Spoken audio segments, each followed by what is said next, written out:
Тази сутрин по молба на кмета на община Паралимник ми беше връчено поздравителен адрес за Българското училище народни будители. Ще бъде много кратка.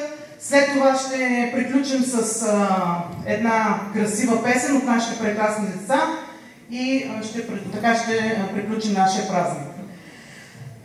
От името на кмета, господин Теодор Спирилис и Общинския съвет на град Паралимник, поздравяваме Българското училище народни будители за 15-та годишнина от основаването му и пожелаваме да продължи благородното си дело, което извършва за образованието и обучението на нашите деца.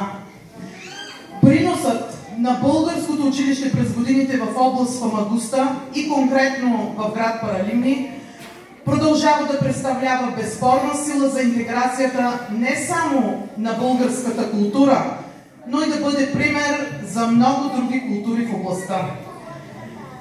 Пазейки своите корени и почитайки българските обичаи и традиции, Българското училище народни будители допринася с работата си за превръщане на общината ни днес в едно мултикултурно и гостоприемно място, както по отношение на приобщаването на нашите съграждани от различни краища на света към ежедневието, така и за развитието на туризма в област Фамагуста.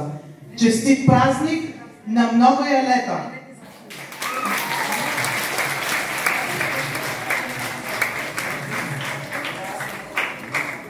Завършваме с една чудесна българска песен, които нашите деца са подготвени. Благодарим ви за вниманието.